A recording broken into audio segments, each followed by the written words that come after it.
À quoi ressemble la vie d'un étudiant à Strasbourg? Eh bien, le tableau n'est pas très réjouissant, à en croire une enquête réalisée par l'AVGES, association qui fédère les étudiants de Strasbourg. Logement, finances, santé, un état des lieux, avec David Marcelin. Mieux connaître les 53 000 étudiants strasbourgeois, leurs conditions de vie et d'études, tel était l'objectif de cette enquête.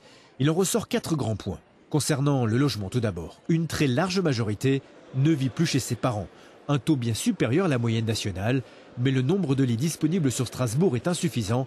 Il en faudrait 4 à 5 fois plus pour les loger tous convenablement. Face aux lourdes dépenses de cette rentrée, certains étudiants n'hésitent pas à faire des économies sur leur santé. Ainsi, 21% n'ont pas de mutuelle. Plus grave encore, ils sont 2500 à ne pas être affiliés à la sécurité sociale. Plus surprenant, ils sont plus de 2000 chaque jour à sauter un repas, un déjeuner ou un dîner par manque d'argent. Enfin, 2/3 des étudiants travaillent pour financer leurs études, des petits boulots, souvent à l'origine de l'abandon des cursus. Alors, l'AVGES existe depuis 80 ans. Elle fédère plus de 30 associations. Maximilien Cartier, vous êtes le président de cette association. On a vu que le logement est l'une des préoccupations majeures. Et pourtant, il y a un autre rapport qui a été celui-ci commandité par le Crous et qui arrive à des conclusions différentes, puisqu'elle dit qu'il y a des tensions ponctuelles, mais pas de grosses difficultés. Alors, qui a raison, qui a tort ?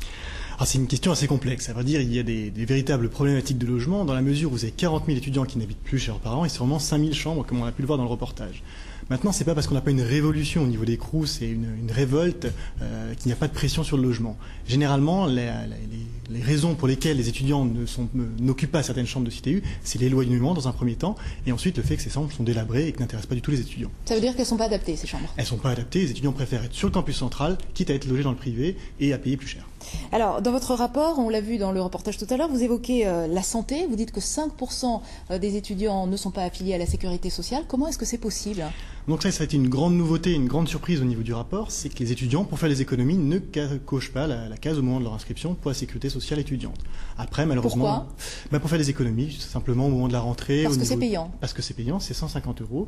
Et donc c'est vrai que c'est important dans le budget d'étudiants, et donc ils passent à travers les mailles du filet en faisant cette économie. Alors en parlant de budget, on vient d'entendre que 2500 étudiants sautent le repas de midi. Pourtant, à 2,85 € le ticket de restaurant universitaire, c'est quand même pas trop cher. La problématique n'est pas vraiment là. Effectivement, 2,85 € c'est abordable. Maintenant, encore faut-il pouvoir avoir accès au restaurant universitaire. La principale problématique des étudiants, c'est le temps. Ils n'ont à peu près 1 heure pour manger. Quand vous avez une demi-heure de queue dans un restaurant universitaire, vous ne pouvez pas vous permettre d'attendre ce temps-là. Donc ils préfèrent aller vers les petits restaurants du campus qui se sont multipliés ces dernières années pour atteindre une quarantaine à peu près. Et de ce fait, ils sautent le repas, ils payent plus cher ou bien ils ne mangent quasiment pas. Alors vous-même, vous gérez à l'AVGES, vous gérez un des restaurants universitaires qui est la Gallia. Comment vous faites pour répondre à ce genre de problème alors? Nous, on a un projet notamment de créer une deuxième chaîne de restauration. Le fait d'avoir 2 chaînes en même temps permet de diviser le temps d'attente par 2. La capacité d'accueil reste la même. Et là, c'est une réponse concrète encore aux étudiants. Et donc, c'est un projet cher à l'AVGES. Dernière question. Il n'y a pas que des points négatifs. L'enseignement est considéré comme de très grande qualité. Finalement, c'est l'essentiel.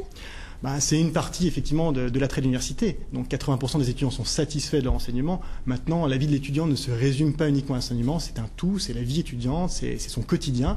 Et il faut, si on veut créer une grande université à Strasbourg, si on veut vraiment avoir une attractivité internationale, il faut prendre ces autres facteurs en compte. Mais bien évidemment, les étudiants savent aussi être satisfaits. Maximilien Cartier, merci beaucoup d'avoir répondu à ces questions.